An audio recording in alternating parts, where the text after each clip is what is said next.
Last moment ending moment ಅಲ್ಲಿ ಬಲಗಡೆ ಚಕ್ರ ಒಂದ್ ಸ್ವಲ್ಪ ಕಾಲು ಸ್ಲಿಪ್ ಆಯ್ತು. ಬ್ಯಾಲೆನ್ಸ್ ಮೇಲೆ ಕಾಲಕ್ಕೆ ಸ್ವಲ್ಪ ಸ್ಲಿಪ್ ಆಗಿ ಫುಲ್ ಕಾಲು ಎರಡು ಕಾಲು ತಗ್ಲಾಕೊಂಡ್ಬಿಟ್ಟಿದ್ದಾವೆ. ಬೈ ಚಾನ್ಸ್ ಒಂದ್ ಕಾಲು ಎತ್ಕೊಂಡು ಒಂದ್ ಕಾಲ್ ಮೇಲೆ ಫುಲ್ಲು ಚಕ್ರ ಹತ್ಬಿಟ್ಟಿದೆ.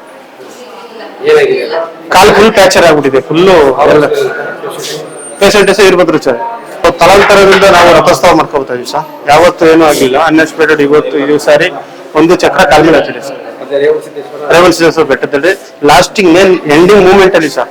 ನಾವು ನಮ್ಮ ತಂದೆ ತಾತರ ಕಾಲದಿಂದ ನಾವು ಮಾಡ್ಕೊ ಬರ್ತಾ ಇದೀವಿ. ಅವತ್ತಿಂದ ಯಾರಿಗೂ ಈ ತರ ಏನು ಆಗಿರ್ಲಿಲ್ಲ. ಈ ಸಲ ಸ್ವಲ್ಪ ಕಾಲ್ ಸ್ಲಿಪ್ ಆಗಿ ಕಾಲ್ ಮೇಲೆ ರಥ ಹತ್ತಿದೆ.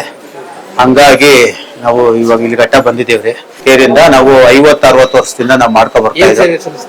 ಅದು ತೇರಿಗೆ ಕೂಡ ಸೇವೆ ಸಲ್ಪಿಸ್ತಾ ಇದೀವಿ. ಆ ತೇರು ನಮ್ಮ ತಾತರ ಕಾಲದಿಂದನೂ ಅದೇ ಸೇವೆ ಮಾಡ್ಕೊ ಬರ್ತಾ ಇದೀವಿ. ಅವರು ನಮ್ಮ ಅಣ್ಣರು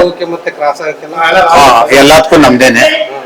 ಹಂಗಾಗಿ ಇವಾಗ ಕಾಲ್ ಮೇಲೆ ಚಕ್ರ ಹತ್ತಿದೆ. ಮದ್ದು ಮನೆ ತೊಂಡೆ ಜಾಗ ಸಿಗ್ತಬೇಕು. ಹಿಂದೆ ಕೆಳಗಿರ ತೇರಾದ್ರೆ ಎಳೆಯಲ್ರು ಬಾಳೆಹಣ್ಣು ತ್ಯಾವ ನೀರು ತ್ಯಾವ ಪಾಟಿ ಹುಷಾರಾಗಿತ್ತು ಮಾಡಿದೆ.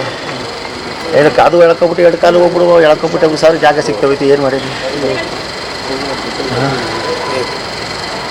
ಯಾವಾಗ ಹೋಗ್ಲಕ್ಕಂಡು ಗುಂಡಿ ಕೇರ್ಬಿದ್ದೋಗಿತ್ತು. ಅವಾಗ ಆಗಲ್ಲ. ಚಪ್ಪಡಿ ಮುಟ್ಟೈತೆ ಆಗಲ್ಲ.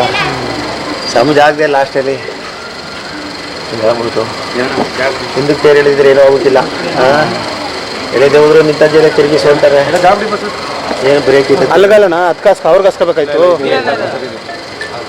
ಸರ್. ಒಂದು ಕರುನಾಡು ಟೈಮ್ಸ್ ಚಾನೆಲ್ನಲ್ಲಿ ಸುದ್ದಿ ಮತ್ತು ಜಾಹೀರಾತು ನೀಡಲು ಈ ನಂಬರ್ಗೆ ಕರೆ ಮಾಡಿ.